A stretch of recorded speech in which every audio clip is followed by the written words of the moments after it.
Na začetku mandata je prometni minister dejal, pospešili bomo zamujeno. Danes, po enem letu, pravzaprav lahko ugotovimo, da ni še nobenega pospeševanja in da gre bolj kot ne za neke vrste enakomerno, bolj počasno gibanje. Če se dotaknem področja cest, kjer Ministrstvo za promet šteje kot največji uspeh to, da so bila sproščena evropska sredstva za gradnjo avtocest, naj povem, da je šlo popolnoma po nepotrebnem za spremembo vinjetnega sistema cestninjenja, da vse, kar smo storili, je bilo to seveda, da smo popustili Evropski komisiji in zato ne čudi, če smo ta sredstva dobili tako zlahka sproščena. Ne vem, zakaj si slovenski minister za promet ni prizadeval za slovenske interese, je popustil in ceno bomo od danes naprej seveda plačevali večinoma slovenski uporabniki cest, ki bomo za vinjeto plačali 73% več, kot bi bilo to potrebno. Ne nazadnje pa se z predlogom sprememb zakona o javnih cestah ponovnoma nadgrajuje preživel in sistem ABC cestninjenja, ki je nestandarden, pa vendarle se zopet očitno neke zgodbe iz preteklosti želijo na vsak način vleči tudi v prihodnost. Očitno pa, da bo postalo v prihodnje ključno vprašanje, kako drage bodo spet avtoceste postale za slovenske uporabnike in kako hitro se bomo zaradi tega uporabniki, ki smo do sedaj uporabljali avtoceste, spet zaradi visokih cestnin morali vrniti nazaj na regionalne ceste. In če ste gledali zdaj zadnjo raziskavo Eurorapa, ki je bila objavljena, to je ta neodvisni program za oceno varnosti v cestnem prometu, je bilo lepo napisano, da so naše slovenske avtoceste, kljub temu, da je kar 40% vseh prevoženih kilometrov na državnem cestnem omrežju se opravi na avtocestah, da so te pravzaprav najbolj varne, kar je še en zelo pomemben vidik, ki je bil za vpeljavo vinjet dosežen. Ko smo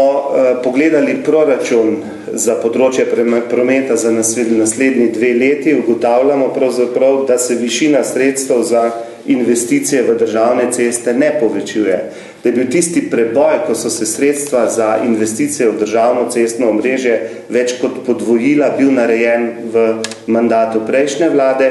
sedanja vlada pa je ta nivo ohranila. Škoda, sedaj v času krize bi bilo treba investirati v državno cestno omrežje, ki je v slabem stanju in ne vidimo razloga, zakaj niso šli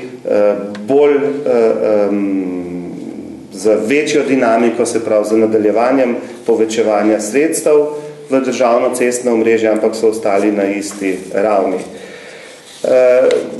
Pri železnicah seveda načeloma pozdravljamo povečanje sredstev v proračunu za železniško infrastrukturo, da se nam ne bo zgodilo vse to, kar je prej kolega Robert povedal. Vendar pa je treba zraven tudi opozoriti, da je velika večina teh sredstev planirana na račun evropskih sredstev. In da tisto, kar zaskrbljuje, je to, da v teku tega leta ni bila niti ena od bodočih železniških tras umeščena v prostor. Torej, eno leto je že zamujeno in v tem letu nismo dobili niti enega državnega lokacijskega načrta, s katerim bi začeli to gradnjo visoko zmogljivostnih prog in veliko vprašanje se postavlja, ali bo ta proračun sploh možno realizirati za področje železniških projektov in kot je že prej kolega povedal,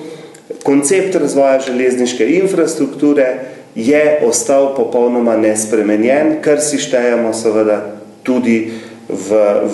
neke vrste pohvalo prejšnji vladi, da je zastavila dober koncept modernizacije in pa nadgradnje železniške infrastrukture. Naj pa še povem, da je koalicijska pogodba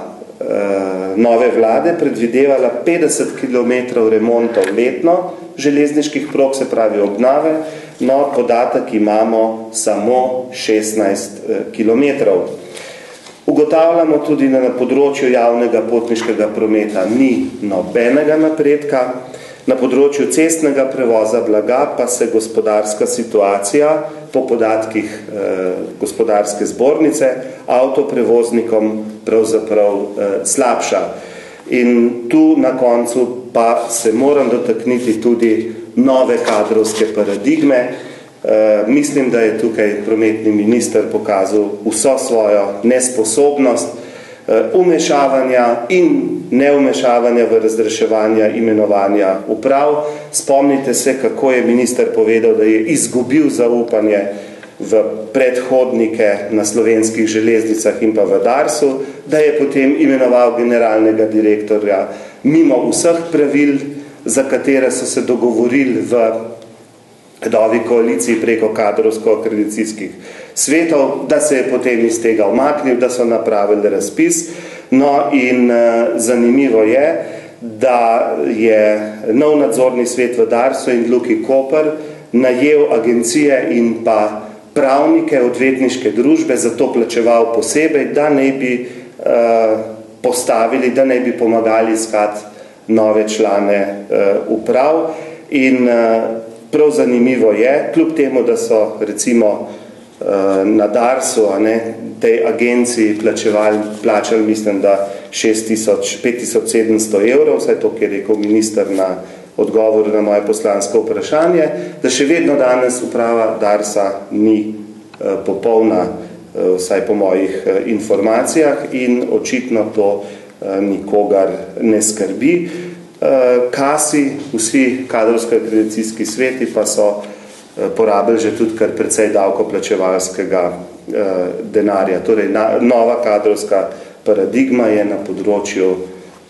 prometa s tem ministrom prav gotovo zasluži negativno oceno.